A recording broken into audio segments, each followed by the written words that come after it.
Good morning, folks. This is John Kogan. I'm the CEO of Proformative, the online community for corporate finance, accounting, treasury, and related professionals. First, I would like to welcome everyone to this morning's webinar, Look Forward by Looking Back. Every marketing effort must begin with a clear understanding of the product you want to market. It's no different when you have to market yourself. You must begin with a clear understanding of your skills and passions, for this is what you have to offer to potential employers or clients. This morning you'll learn how to quickly and accurately assess your skills and passions and then use this information to build your marketing materials, your resume, your pitch, your online profile, and the content you bring to the interview. A note on today's agenda. We will hear a presentation from a longtime corporate finance leader and certified career coach, and then we will move to a question and answer segment where we will spend the remainder of our hour. We would like this to be an interactive experience for you. So if you have any questions at any time, please go to the questions area in your GoToWebinar control panel and send us your questions. So if you take a peek at your GoToWebinar control panel right now, you'll see one of the sections is entitled Questions. It may have a little plus next to it that you need to expand in order to ask questions. But feel free to use that at any time, and then as questions strike you. And then when we get to the Q&A section at the end, we will do our best to get all questions in. So we will send out a link to the soft copy of this presentation to all attendees. We are offering CPE credits to the CPAs in today's audience. To make that happen, we do have to take a brief interlude and ask a couple of poll questions this morning. So after Moshe finishes his slides, which is the first two-thirds roughly of today's agenda, we will go ahead and kick out poll questions to you. We'll answer those real quickly. Then we will get into the Q&A section. If you signed up for CPE credits in advance, you're in great shape. You don't have to do a thing. If you neglected to do that, please send an email to Tanya Walsh, and her email is twalsh, W-A-L-S-H, @proformative.com, and she will get you all set. Today's presentation is actually already out on Proformative. If you want to pull it down even prior to us sending you the email with the link, then you can go ahead and do that. Simply search for the title of today's presentation, which is Look Forward by Looking Back, and you'll find it out on the site. One final note, when we finish up here this morning and we close down the webinar, you will be presented with a very brief survey. We would greatly appreciate your taking just a few minutes to give us feedback. We always want to do better the next time. We appreciate getting that feedback from you. So if you can leave us an extra 60 seconds at the end for that, it would be great. At this point, I'd like to go ahead and say a few words about Proformative. For those of you who are new to Proformative, we are the largest and fastest growing online resource for senior level finance, treasury, accounting, and related professionals. We are a completely noise-free community of almost 500,000 folks at this point. I like to say we have absolutely no fun on Proformative. It is all business. So there's no small talk. This is not a social network. This is a professional community where people ask questions and their peers and subject matter experts give them answers. It's a wonderful resource. It's all completely cost-free, noise-free. There's no ads on the site, no self-promotion allowed, etc. Please feel free to check us out at proformative.com.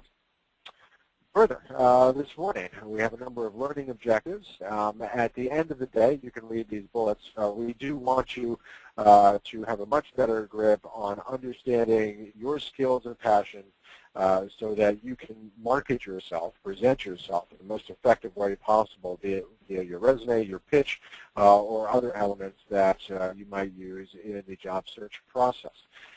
So we hope to give you all of those skills or lay up all of those skills here this morning. And with that, I would like to go ahead and introduce today's speaker, Moshe Kravitz, who is a Director of Finance at IDT Telecom. He's also a certified 5 O'Clock Club career coach. Moshe guides his clients in selecting appropriate targets and in marketing themselves effectively. His experience includes many years as an educator, actuarial positions at CNA Insurance and Buck Consultants, and his position as Director of FP&A at a major telecom energy company. Everywhere he works, Moshe demonstrates a passion for helping others to improve their skills and efficiency. With this passion, He helps job seekers hone their search skills, enabling them to land offers more quickly and effectively. I would be honored to hand it off to you. Okay, thank you, John. Good morning, and good morning to all our listeners, attendees who have joined us. Thank you for joining us. As John mentioned, our topic today is to look forward. We always want to look forward to bigger and better things in our career as well as our personal life.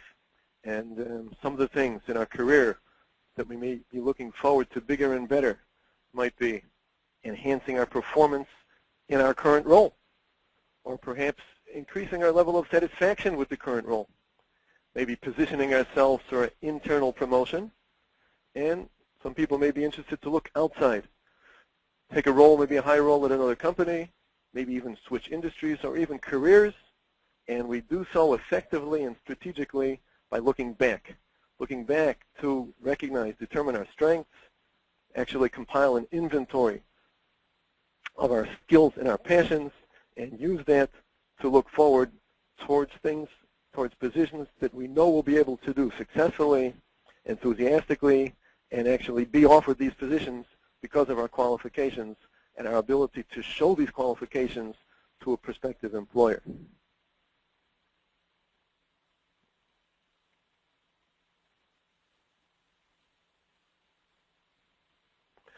Any marketing endeavor begins with having a good understanding of the product. In this case, if you're marketing yourself, the product is you yourself. You need an understanding of your skills and your passions. We'll introduce a tool which will make this an easy and accurate process. Also, we'll introduce a tool to help you to write down your goals. We'll discuss the value, the importance of having written goals, and an easy, painless, even enjoyable way to go about it. Finally, we'll take the output of these two components and use that to build a profile which will present a concise and compelling picture of you, your skills, and values to any prospective employer.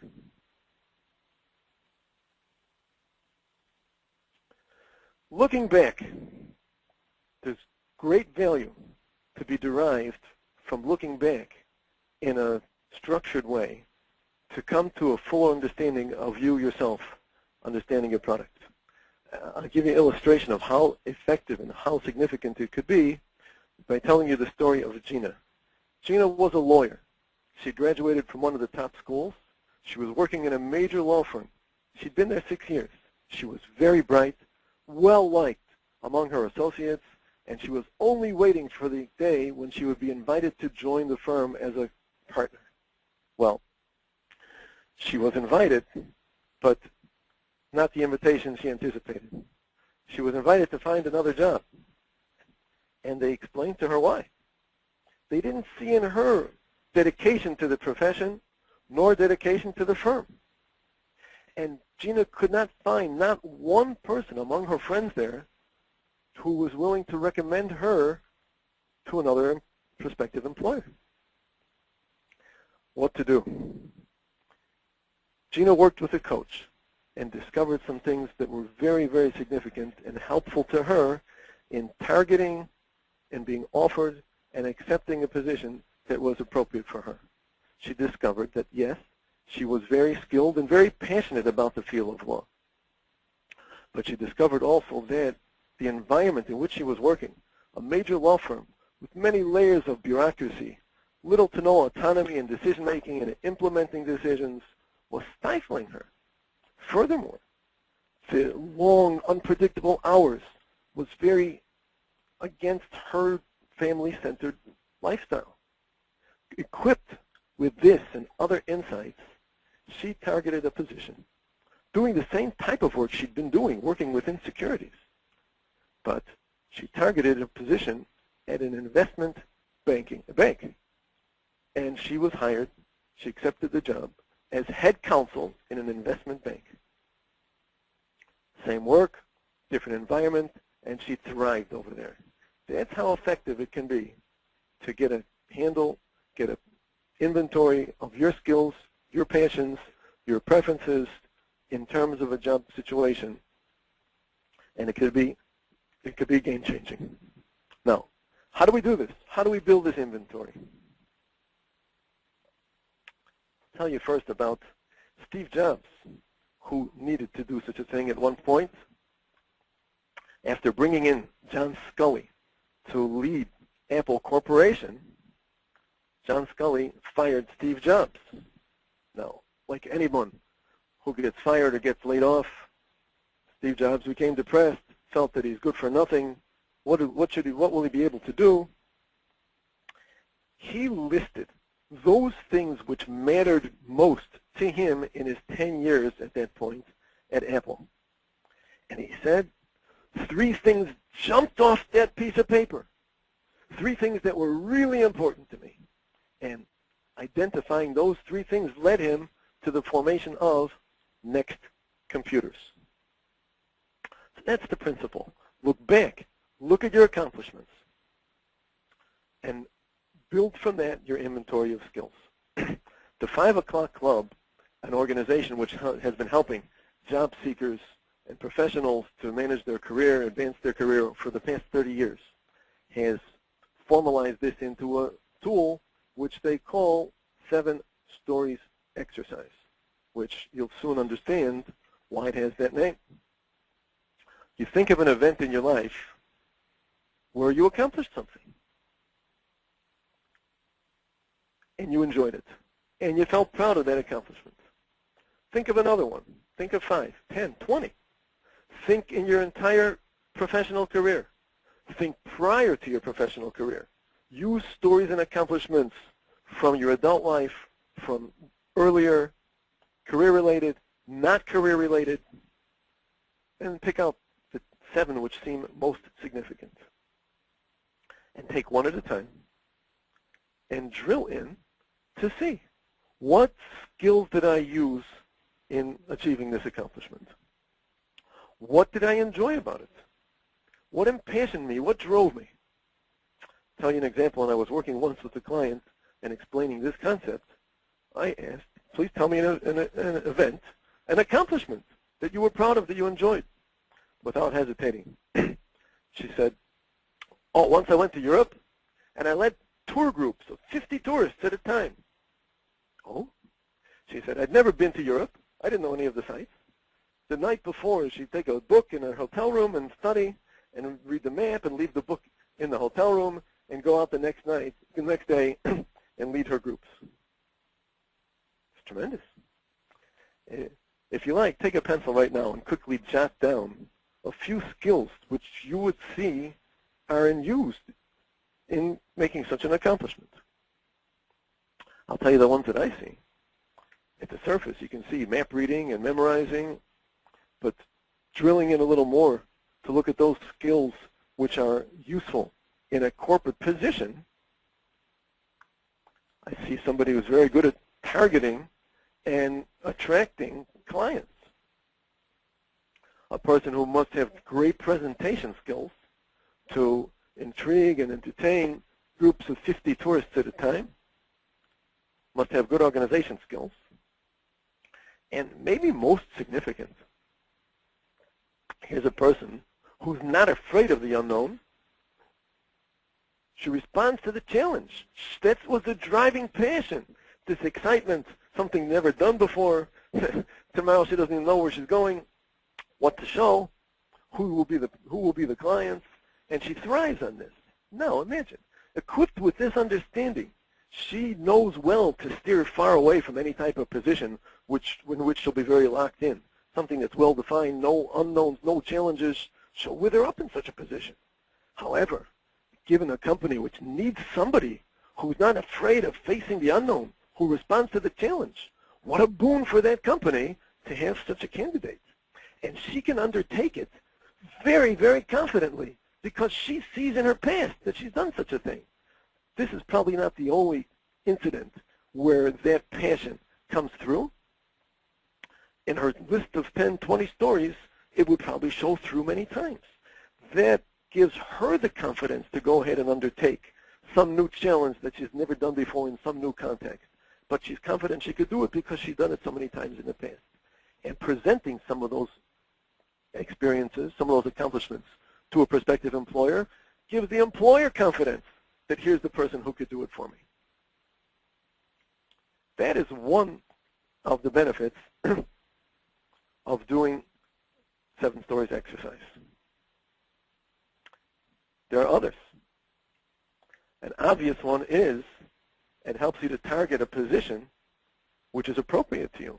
It uses your skills and your passions, and it conforms with the type of culture you'll be comfortable with, type of life values, ethics, work style, whatever you're able to succeed in because you've identified that. Another benefit is that clearly understanding your skills and your passions can greatly help to enhance your performance even in a current position. You know, by the way, it's not statistically significant, but it's anecdotal, but I think it's correct. Many, perhaps most people, are not satisfied with their position, with their work. But it will not require, in many cases, a major change in order to greatly increase this level of satisfaction. If they'll understand what motivates them, where their skills lie, and how to better use those skills and apply them in their workday, that will enhance their satisfaction and their performance. I'll tell you a few examples. When I worked in pension consulting, so the principal actuaries, the highest level actuaries, in addition to doing the highest level actuarial work, they were expected also to bring in new business and expected, furthermore, to build their staff, build the skills within their staff. One day, somebody realized that not all actuaries are created equal. Some are good at bringing in new business, and some are terrible at bringing in new business, but they may be good at developing staff. Imagine the delight of the actuary who dreaded every day that he had to come in and try to make another call to get new business. And today he's coming to work and he doesn't have to do it. And he's able to go and dedicate his energies to that staff development program, which he didn't have time to do. Now he can do something to dig in where he has passion and he has skills. He can accomplish a lot more. I'll tell you another example. Heidi worked for a major hotel chain. She was called brand manager, which meant she was responsible for 100 franchise hotels. She would work with the general manager of each of those hotels to ensure that each hotel was living up to the very high standards which this chain set for performance in many, many well-defined areas. And Heidi was burning out. She'd come in every day, look at the metrics on her 100 hotels, pick out one of those guys at the bottom, call up the manager, try to work with him, try to lift his hotel in performance. Sometimes they didn't answer, didn't return her calls. Sometimes she'd speak to them, they wouldn't not even acknowledge a problem, or they would but not implement her solutions. She called it hotel chasing. So at one point she did an assessment and looked to see what was it in her skill set that made her, which indeed she was and was acknowledged as one of the best in this role, but it wasn't going. And she realized that she worked best when she was involved, engaged with a manager who was interested to have her input and interested to work with her to implement her solutions. Now, there are people who are good at bringing up the bottom. I know teachers who excel at helping those underperformers in the classroom to build them up, give them confidence, give them skills, and get them up to par. That was not her skill, not her fault. But rather than focusing on the area where she's very weak, rather focus on the area where she's very strong. So she decided she was going to force herself, look at the top third of the list.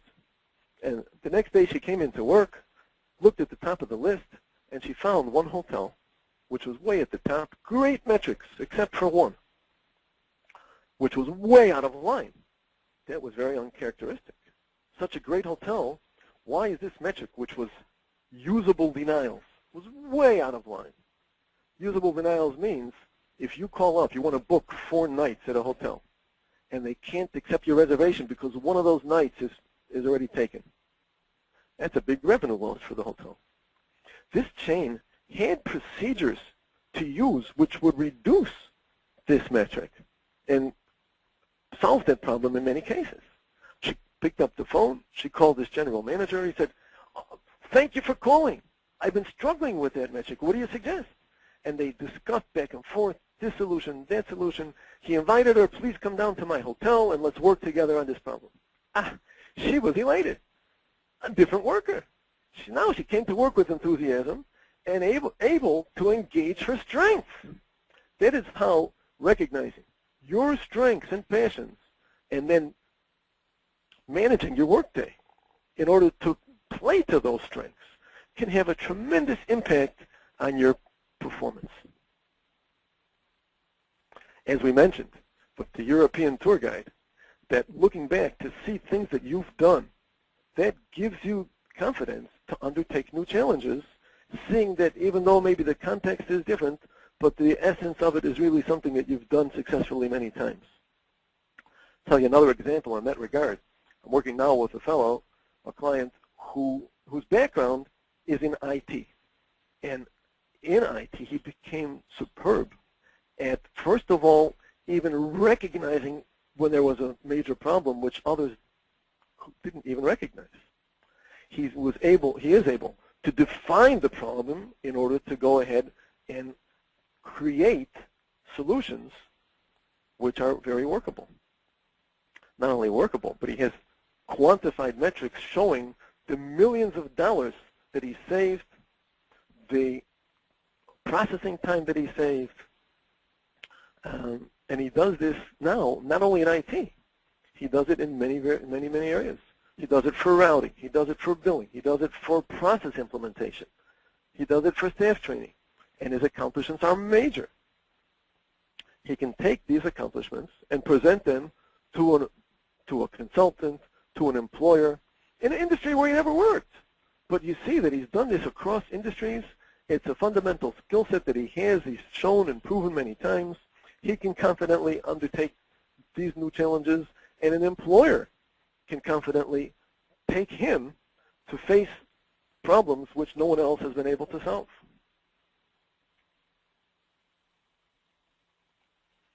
Finally, the final benefit which we'll discuss today in terms of this assessment, this inventory of skills and passions, is that this inventory is the raw material which forms the basis of your profile.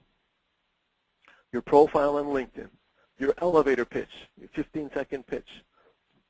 It forms the basis of the items that you choose to put on your resume and the items that you bring with you to your interview. A lot of stories may not fit on the resume, but you bring them with you and have them available to present at the resume. By the way, LinkedIn, just a word about it, some people not on it at all, some people on it just kind of nominally, not really active. Some people, yes, active, building a network, building people with whom they interact, sharing ideas, getting connections that you can use now or in the future. That's all good.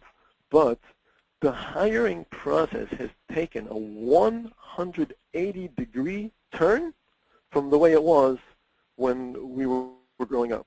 Yeah? We grew up. You had a resume typed and offset, and you made 100 copies and you sent it out, or you answered ads, and you had to put yourself in front of the employer. Today, the employer can find you without you sending a resume. 180-degree turn. They go to LinkedIn, and they choose their candidates from there. So your profile is there on LinkedIn. You want it to be compelling. You want it to attract the type of attention that you're interested in. I know a person who does a lot of hiring, and for several years, he has not hired from a resume. He looks to LinkedIn to get his candidates. So these are some of the benefits from doing an assessment. Now, the next thing we said was we need goals. We need defined goals. We need written goals. Harvard University did a study of graduates who were about 10 years out, 10 years since they graduated. And they wanted to compare the difference in performance, in accomplishment between those who graduated with defined goals and without defined goals. People who had defined goals when they graduated outperformed those who did not by about 5 times. They used salary as their metric to measure accomplishment, and obviously you could probably use a different metric also. This one is easy to quantify. We're not finished. When they measured the accomplishment of people who had not only defined goals, but written defined goals, the outperformance was 10 times. And it's easy really to understand why. If you have written defined goals, so then you have direction. You have motivation. You're driven to work towards those goals. So, written defined goals help you to achieve much more. I think the next thing that it helps for is even more significant. We're all faced with this, and the way that Stephen Covey puts it is that we're faced in the course of a day with the urgent and the important. Urgent might be those things which need attention right now. I have to answer this email, I have to go to this meeting, I have to see how to get this bill paid, I have to see that this report should be delivered. Important will be maybe more strategic type of things. Right? This process needs to be revised. I need to develop certain skills within myself, within my staff. I need to enhance certain working relationships that we should be able to work better, more efficiently together. And let's not leave out also the importance a worker is a person, right? Personal skills, personal values, personal priorities are part of the person's life also. And that also is subject to this urgent versus important. And sometimes time with family and loved ones also doesn't get the attention that it needs because it's not planned for in a way that it could be planned for. So written goals could help you achieve not only more, but help you achieve what's most important to achieve. When that is written down, this process needs refinement. You may be too busy today with urgent to get to it, but if it's written down, you'll plan and you'll make time to see to get to it.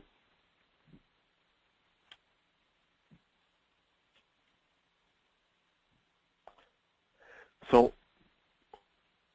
5 O'Clock Club has a tool which, if we haven't yet written down our goals, makes it very easy, even enjoyable for us, to go ahead and do so. And it will bring out our professional goals and our personal goals. The tool is really a list. You sit down in a quiet place, a paper and a pencil, and maybe give yourself half an hour or an hour, and you start writing. You start writing to describe what is your life like today. And you don't have to just use your imagination. They give you a list of 5 or 10 questions, specific things to address. What kind of work are you doing? What is the office situation like? You're a one-man shop. Are there many people around? Are you on the phone? Are you on the computer? You're inside. Are you outside? Are you traveling? Who are your friends? What do they do? What are they involved in? What's your family life like? What do you do socially? What do you do for keep up your physical health? How do you tend to your spiritual needs? How's your health? These type of things. What's life like today? Now, same set of questions, 5 years out, 10 years out, 20, 30, 40, 50 years out. You know, they say today forecasting, we don't make forecasts 5 years, 3 years, make rolling forecasts. Nobody's going to do an actual to projected variance on you over here. It doesn't have to be exact, doesn't have to be accurate. It has to be directional, right? And sometimes amazing things come out by doing this exercise.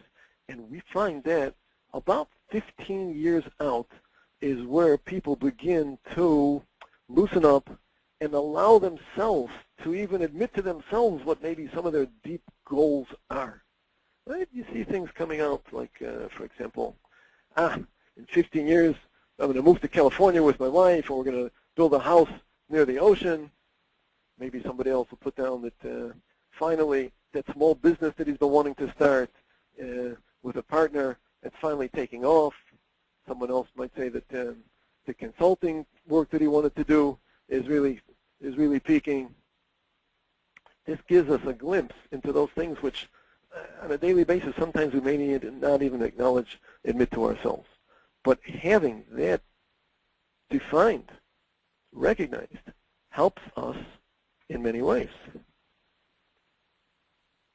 One way that it helps us is to help us choose among opportunities. I'll give you an example. Mark was an accounting manager. He had done his 40-year vision. And in there, it said that he was hoping to become controller. Okay. Next day, he gets a visit. They said, Mark, could you help us out? The IT manager just gave us notice. We need somebody to fill in temporarily until we can find somebody permanent to take that slot. We know you're not really an IT guy, but you're a great manager. You know something about IT. You're our best candidate for a temporary replacement. Are you interested? Yesterday, he would have been not interested. Maybe politically he'll have to consider it, but for himself, no interest. But now he's done his 40-year vision. He has this goal of becoming controller. That gives him some breadth within which, some perspective within which, to weigh this opportunity. Will the first-hand familiarity that he will achieve with the systems that they're currently using in IT, with the personnel who are currently there in IT, with the problems and shortcomings of the existing systems, with what software is available on the market, will all of that knowledge serve him well in his growth towards becoming a controller? If he deems that it will, he'll say, I'll be happy to take the opportunity. But having this goal enables him to put an opportunity into a perspective and evaluate it in terms of, is it leading me in the direction of my goal? Right? In any case, a person may be faced with 2 job offers. Salary shouldn't be the determinant factor. It should be, will this lead me closer to my goal?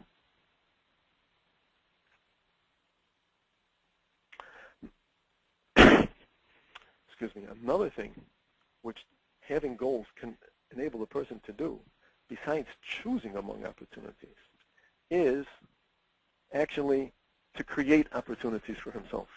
Let's take another example. CFO. This CFO sees a big opportunity to be involved with M&A. Maybe in his country, maybe he sees that emerging in the industry. M&A is becoming, let's say, an important skill for a CFO. Unfortunately, he has no experience in that area. Now, he certainly has the type of skills that would be necessary to master the trade. But how does he get his feet wet? How does he get experience? So now, since he's defined this as a goal, he can begin to create his opportunities. He'll walk over to the people who are doing the M&A in his company. Say, I'm interested in learning. Could I come to your meetings? Could I have a little portion of the work to do? And gradually learn, grow, and assume more responsibilities. Writing down your goals enables you to create your opportunities.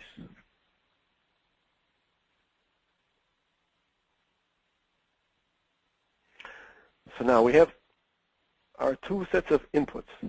We have our inventory of skills and passions from our 7 stories exercise.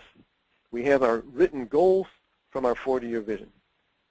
We can input these into our profile to create a compelling profile to the outside. I like to call this profile your PDA file. P means position yourself. I was driving on the highway, and the car next to me had a sign painted on the door that said, professional handyman. That's a positioning statement. I know exactly what the guy does. That's a positioning statement. Now, had the truck behind him had a sign on it saying plumber, is that a complete positioning statement? I don't think so. I don't know if he's the plumber who I would call to my house to fix the sink. Or is he the plumber who installs plumbing systems into skyscrapers? Or does he design the plumbing systems that go into skyscrapers? I need more information. A positioning statement has to say, what do you do and at what level? I'm a CFO for a $1 million a year company. I'm a CFO for a $1 billion a year company. What do you do and at what level? I'm a CFO for a $1 billion a year pharmaceutical company. Okay, I think that's a positioning statement. Now, if he'll say, I'm a CFO for a $1 billion a year pharmaceutical company, and I have a bachelor's in chemistry and a master's in chemical engineering, now he's done more than position himself. He has differentiated himself from most, maybe all of the other candidates for CFO for pharmaceutical. How many of those CFOs do you think have a degree in chemistry and chemical engineering? He's differentiated himself from the competition. That's the D, differentiate yourself. Now, you could differentiate yourself by your training like he did, by your experience. Maybe he's a CFO who has successfully brought 2, 3, 4 companies already, turned them around, and put them back in the strong footing. He can differentiate himself by his experience. You could differentiate yourself by your work style, by your ethics, but in some way you want to differentiate yourself. Why should they take me instead of 100 or 1,000 other applicants?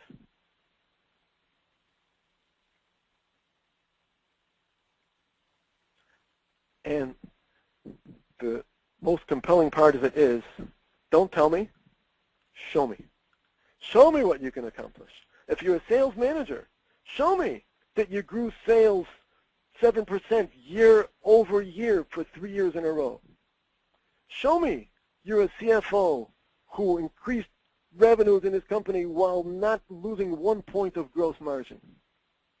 I recently saw that a revision that was put in place to a bonus incentive program drove up gross margin 12%, 12 points, because the business managers were now focused on an area of cost that they had not been focusing on. Low-hanging fruit. But I'd like to be the finance guy who put that revision into place and have that quantified in my accomplishments. There's another one in this realm that revising the bonus incentive structure so motivated the sales staff that whereas last year 20% of them exceeded target, with this revised bonus 65% of them exceeded target. Did they become better salesmen? Did the product get better? This bonus incentive was well designed. How's that for an accomplishment, a quantified accomplishment on your resume? So that is what speaks loudly, clearly, that's compelling. Quantified accomplishments. After you've positioned yourself and differentiated yourself. So this profile is used any place that you present yourself to the public, within your company, outside your company, online, LinkedIn, pitch. When you write a cover letter, these are the elements that go into the cover letter. These are the elements with which you build your resume and your interviews.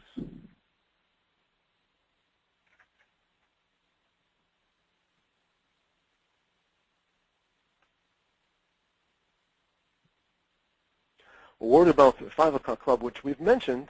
As we said, it's been around for 30 years. Research means that they've helped thousands of professionals to land good positions, and each one comes back and reports and tells the group what methodologies helped me in landing that position, and the methodologies are constantly being refined as we see what is successful in the workplace. The 5 O'Clock Club has a website which offers many, many articles on all aspects of career management. These articles are available for free on the website, and we encourage you to take advantage of that resource.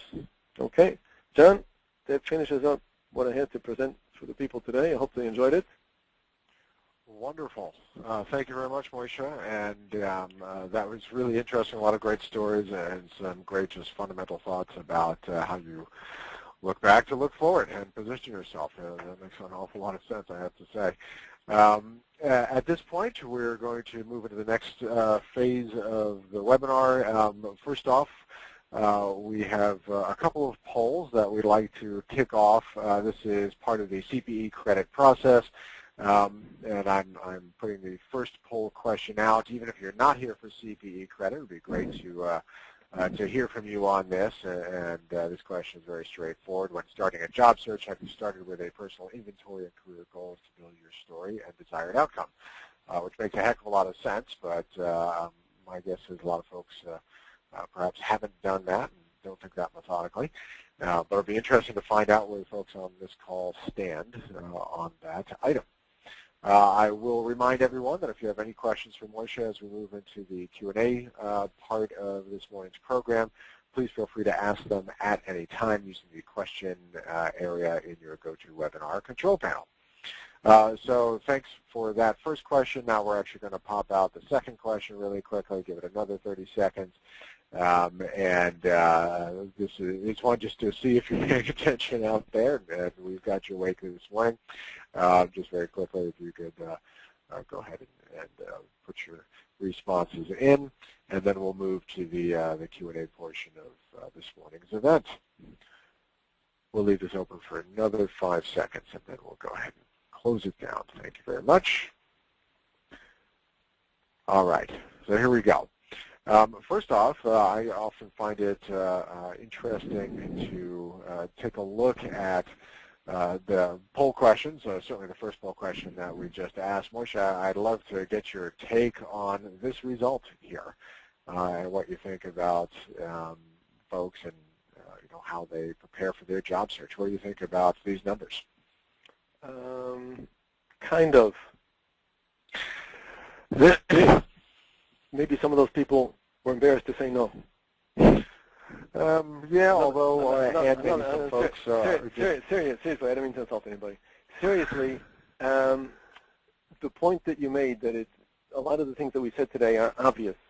They really are. And when I think, why should a person need any career coaching? All this stuff is obvious. So I look at automobiles. Yeah? Any car on the street today has a light on the side, sometimes many lights on the side, alongside the headlight. If you grew up when I did, there was no such thing. Headlights faced forward and rear lights faced backward, and there was no side lighting on a car. Now, could there be anything more logical and obvious than the need for side lighting? But it took about 80 years till somebody thought of it. So many of these things are very obvious, and nonetheless, people don't think of it. When you hear the idea, you say, yeah, that's good. So no, we're not castigating anybody. If they hadn't done it, but now that you have heard the idea, which sounds very obvious, then you could be encouraged to go ahead and do it. So good to those people who, yes, had that idea, that presence of mind, and now we can see those blue and greens moving up to the top. Great. All right, let's go ahead and move on to questions. Once again, I encourage folks to ask any questions that you may have. Moshe, let's start with a couple items here. You stress the importance of understanding your product, quote, your personal product, which I guess is you, and what you've done. Is it equally important to understand your market? It definitely is. I'm glad you asked that. In fact, so equally important that we dedicated the next webinar to that topic. But since you asked, we should just speak for a moment towards that. It entails research. Once you've done this research into yourself, you know what the skills and passions are that you bring to the table, you want to go ahead and compile an initial list of target companies, those, as we mentioned today, those at which you're most likely to succeed based on this inventory of skills and passions. And then you go ahead and do further research to see if it indeed it meets your initial understanding, if your skill set will really fit with that target. But it is a big subject. I'm glad you asked. Great. Now, this Harvard study that you pointed to earlier about the effectiveness of writing down goals. I've heard of that study for ages. I've probably heard that from my parents when I was a teenager growing up. I think it's obvious that that would be true, and yet a lot of people don't do it. What suggestions might you have for making it easier for people to get to the stage where they feel comfortable or motivated or whatever else it might be that they've been missing in the past, they haven't written down these goals? What do you suggest as mechanisms for making it easier to make that happen? Should you buddy up with people and create your goals and compare them, and is that motivating, or what mechanisms would you recommend for making that happen? I'm glad you asked that. I alluded to that in my comment about the fact that this 40-year goal methodology is easy and enjoyable, that it can help the person get over the hump, the reluctance to do such a thing. And if that promise is not enough, so then one strategy is to break it up into small bits, right? Often I don't want to do it because it's going to take too long. I don't have the time right now. I'll do it another time. Break it into small pieces. Do a little part of it today. Do one stretch of it today. And once you've done that, it'll taste so sweet that you'll probably go on to do another piece and another piece. That's one strategy. And now, what would you say to folks who might say that I'm not writing these things down because I'm afraid of what I might see? I might feel like I'm not qualified to reach those goals, or I'm completely mispositioned for it, or what if I don't have the confidence in myself to be able to get from an accounting manager or a BU controller to the CFO position, or whatever my goals are. It's a natural tendency for a lot of folks to put artificial barriers, mental barriers, in between themselves and where they want to get. Some of that might be based on real-life experience, et cetera, but how do you get around that? Okay, so you're asking that some people are even reluctant to put it down because they don't want to face this sense of incompetence. Or possibility of failure, right. or any variety of things, but it could maybe most basically come down to lack of confidence even. Yeah. One strategy could be that the person is already at some level of accomplishment. Yeah? With this type of attitude that he has, I won't be able to do this, won't be able to do that. Had he ever dreamt of reaching this level of accomplishment that he did reach? How did he do so? Step by step, whatever way he got there, he did get there. That itself can be encouraging to the person that he can continue to do more. That's one way. And the other thing is that this type of self-fulfilling thing could be true, right? They say either you don't plan to fail, but you could fail to plan. Yeah? And if you fail to plan, you don't give yourself the opportunity of setting those goals for yourself, so it greatly reduces the likelihood of achieving them. And here also, the same thing we said before, you can break it into smaller bits. If controller seems too awesome, too unattainable, too far away, even though you'd love to get there, break it into smaller steps. Director of accounting, senior manager, steps until it's at a small enough point that it's something that it looks feasible to you. Great. Next question, could you speak more about how the 7 stories exercise helps you target appropriate positions? Yeah, that's also, as we mentioned, developed more in the one of the later sessions, but we'll speak to it briefly. The next step after compiling this inventory of skills and passions would be to brainstorm all possible jobs that would use this skill set. And brainstorming is not the point at which to be selective, say, oh, not this, not this. This is the left brain, the right brain, whichever one, the creative thinking, where you just put down all ideas that you could think of, and there you can surely use others to help you. Use your family, your friends, your business associates to think of all possible areas where these skills might be used. And there's great room for imagination, creativity. Also, a very simple tool would be, let's give an example. Our controller example. He's thought about his skills, and he thinks that that's a job function that I should be able to grow into with my skill set. If you punch that in today to the internet, you'll come up with many different items which are associated with that, especially if you go into one of the job sites. Even some fields, you can put it into like a glossary type of thing. What you're looking for is associations, other fields, other positions, other job functions associated with that one that you've picked out, and that will help you go beyond your imagination and jog your ideas for even more possible positions than you would have thought of on your own or even with your friends. So that's the first step. Brainstorm many different job possibilities, and then you go through them, rank them, prioritize them. These are more likely, these are a little less likely, and you do your research into them. Great. Is there a suggested mix of stories, personal versus professional, or how you might slice those up? I mean, what if someone has no personal stories, they're all professional, that they feel, best define them or help them define what they've done and their accomplishments they enjoy?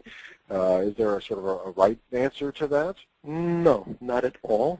In fact, you might expect that a person who's been already 20 years in the working world, and the 5 o'clock club does encourage anybody, no matter if he's starting out in the workforce, whether he's been there 20 years, to do this assessment because of the many benefits which will accrue from doing it.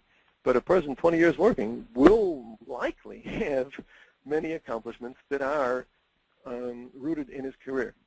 When I work with people who are at the beginning of their work cycle, they don't have much career-related experience, but they still could have many significant stories which are demonstrating skills that they have that could be used in the workplace.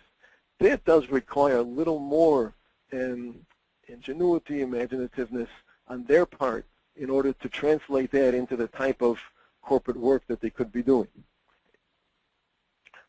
One interesting thing to note is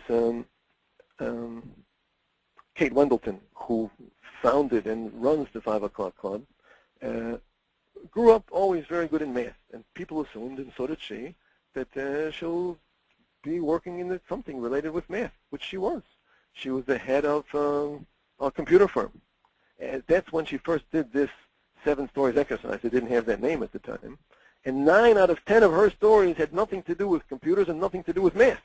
And that's when she began to look to turn her career in a different direction. So, yeah. Interesting. Great. Let's move on to the next question. Are there, you mentioned this 15-second pitch. Are there resources available? I mean, it's not easy to fit a lot into 15 seconds, and I guess a lot isn't the point. But are there resources available to help develop that 15-second, or some people call it elevator pitch? Oh, there's an excellent resource. I'll tell you 3 things. First of all, the structure and content of the pitch is based on what we discussed today. Once you have that, you have the content, you know what you want to put in there, but like you said, it's too long. So there's an excellent resource online. If you type in 15secondpitch.com, you spell out the word, F-I-F-T-E-N, second pitch. So they will ask you questions which you'll take this content and fit it into the questions which they ask, and then they'll wrap it up for you into a draft of a pitch. And then you go iteratively, and it helps you to refine it, it helps you to shorten it, make it more concise. That's the second thing. And the third thing is try it out a lot on your friends. To get a good, concise, compelling pitch takes sometimes a lot of time, work, effort, thought, and try it out on your friends, your associates, say it over to them, and get their input, and then tweak it a little more. Interesting. So that's 15secondpitch.com. Is that a free tool? Yeah. Okay. That sounds interesting. Great. Wonderful. Well, with that, it's a few minutes before the hour, and I want to be mindful of everyone's time here and get us wrapped up on time. So at this point, why don't we call that the last question? And I'd like to, first off, thank Marcia for your time and insight. Really appreciate your taking the time to join us this morning and share this information. And it was interesting for me because I've never seen that sort of the personal skills assessment / inventory pulled together in that way, and I thought that was unique and useful. So thank you very much for your time this morning, Marcia.